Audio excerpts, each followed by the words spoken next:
Welcome to the video. In this video, we're going to take a look at the Cubs' upcoming series against the Arizona Diamondbacks.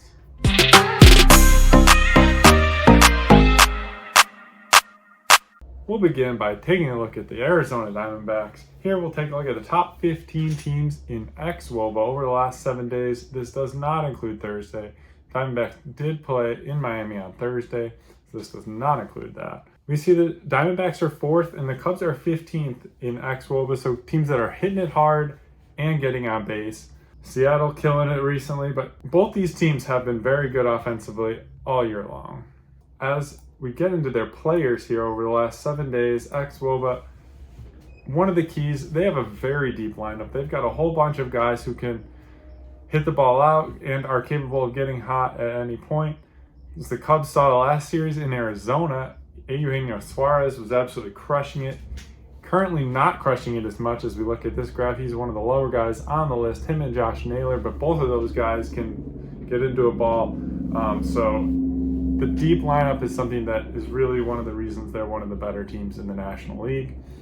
You see the guys who've been hitting it well lately. Another thing that speaks to that deep lineup, Geraldo Perdomo, Jake McCarthy, and Alek Thomas. Those guys are not guys you're going to see near the top of the order typically, but guys that have been hitting it really well recently. So the Cubs return from the West, and they won't be back out West for a while, not until August 22nd at the Angels. So they are knocked out 2 of those West Coast road trips, and they won't be back out there again for a while. If you look at the Cubs, what they've been so good at over the last week and on that road trip is the slugging. They are number 1 in the MLB over the last 7 days in slugging percentage.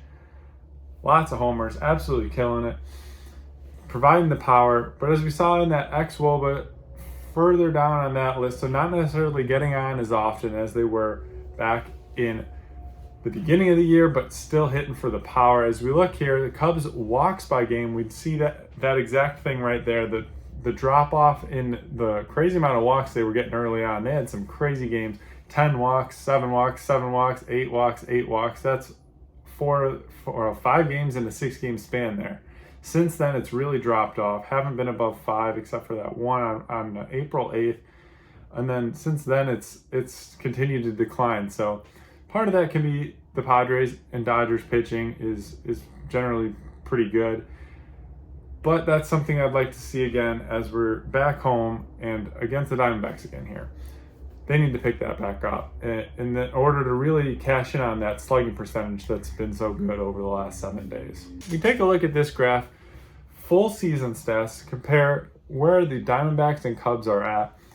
You want to be in that far right bottom corner there, right where you see Arizona. They're number 1 in high walk rates at the plate and low strikeout rates. So don't want to strike out a lot, want to walk a lot. Best at bats really is what you call it. Arizona number 1, but we see the Cubs are right there as well, and we also see why the Rockies are struggling as much as they are, all the way in that top left corner. You want to be as far away from the Rockies as possible. And all right, let's take a look at Game 1, Friday, 1:20. Colin Ray versus Corbin Burnes. Let's start with Corbin Burnes. You know he's been a former Cy Young Award winner. He's got crazy stuff, but he has struggled this year, especially with the strikeout numbers just not being where they typically are. Currently in the 40th percentile here as we look at a quick Baseball Savant, Corbin Burnes' page. You'll see just 8th percentile in pitching run value. Not good, so 100 would be the best, 50's average. And then 8th percentile in hard hit. And you see 4th percentile in average exit velocity as well. So he's getting hit hard. And as we take a look here at his recent starts, you'll see he's not getting the strikeout numbers we typically see. The first start at the Yankees, he did get 8 strikeouts, but since then just 3 in each of his last 2 starts. His last one against the Brewers, did go a full 6 innings in that one, but he's given up multiple runs in every start, so he hasn't quite dialed it in yet. As we take a look at Colin Ray, he's just made the 1 start this year. A couple of relief appearances, but he was really good against the Dodgers in LA on Sunday Night Baseball. That's 3 2/3 innings, 1 earned run, 4 hits, 5 Ks, and just the 1 walk. Really impressive stuff.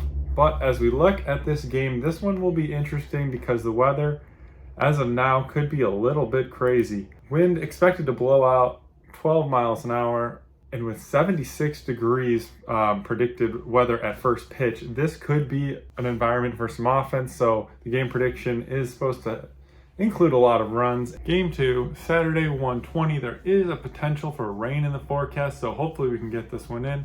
Saturday as well as Sunday, there could be some rain. This matchup for Game 2, Ben Brown versus Zach Gallen. Zach Gallen, one of the Diamondbacks' best pitchers, but hasn't quite dialed it in yet this year. 6 innings in his last appearance, 2 earned runs, 5 Ks and 3 walks, and that was against Milwaukee. The Cubs have already seen Gallen this year. They got him for 4 runs, 4 Ks, and 4 walks. So one of those early games where they were working the walks and working them. That was on opening night. Ian Happ did take him deep for a home run. The thing with Gallen that's been good so far is the changeup. It's been really good. But everything else, especially the curve and slider, that breaking stuff, he just hasn't really found yet. So look for the Cubs to really work him and stay off that changeup if possible. For Ben Brown, he's coming off his best start of the year. 6 innings pitched, no earned runs, 5 hits, 5 Ks, and no walks at the Dodgers. That was that blowout victory in Game 2 of that series. That was his first outing of the year with no runs allowed, so excited to see how he's going to follow that one up. Game 3, 1:20 Sunday. Again, there could be rain in this one. As of now, the weather looks like the wind's going to blow out on Sunday. It was going to blow in on Saturday, so we'll see, but that can always change. And this Game 3 matchup looks to be Jamison Tyone and Merrill Kelly. We'll start with Merrill Kelly. He had 6 innings pitched in his last start, so kind of a theme here. These guys have been going deep, 6 innings each for all of the Arizona starters in their last appearance. Merrill Kelly, 1 earned run, 3 hits, 9 Ks, and 1 walk. This was by far his best start of the season, and that was at Miami. So take that for what you will. That was against Miami. Face a tougher lineup here with the Cubs. His curveball has been really good. That's been his best. Really going into that last game, though, he had been struggling. So this one, we'll see if he either keeps it going or if it was more of they were playing the Marlins. We'll see. For Tyone, he's allowed at least 1 homer in every game, so he has gotten bit a little bit by the long ball. But as always with Tyone, he attacks the zone, and he hasn't really been hurt too bad by him because he doesn't walk guys, so they haven't been 3-run homers, no grand slams, got things that are really killers. His last start was in San Diego on Monday, where he went 5 1/3, 2 earned runs, 3 hits, 4 Ks, 1 walk. His fastball has been his best pitch this year, and it's in the 91st percentile in Baseball Savant in terms of value out of that fastball. So that has been his key. His breaking stuff has not been good. That's in the 1st percentile in Baseball Savant. So that's been something that we hope to see kind of even out, especially with that breaking stuff looking a little better as we go forward in the season. Let's take a look at the keys for this upcoming series. Number 1, get back to work, make the pitchers work. We saw the graphic. Cubs have kind of died off a little bit and working those walks. Love to see that against a team that's working a lot of their own with the Diamondbacks and not striking out a lot. The Cubs offense will have to bring that to this series. Lefties, we are facing 3 righties in this series, and the lefties have been the hotter bats for the Cubs. Michael Busch, Carl Armstrong, Ian Happ, and maybe even Gage Workman in there. Those guys are going to have to bring some thump, and I didn't even mention Kyle Tucker. Of course, Kyle Tucker, hoping to get him back on track, but another lefty that can really help out against all these righties. And the final point, weather. It's going to be a wild weekend, so just capitalizing on a Friday if it's blowing out, capitalizing on that, not giving up multiple run homers, and getting some in on their own and work. That's why those walks are going to be so important on that game.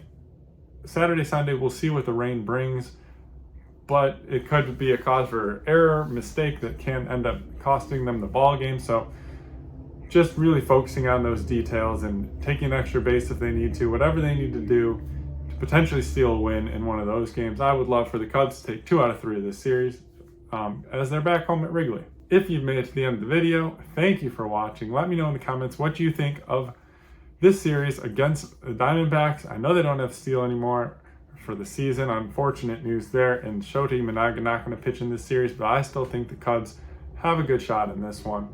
Let me know what you think. Please like the video and subscribe to the channel. Go Cubs!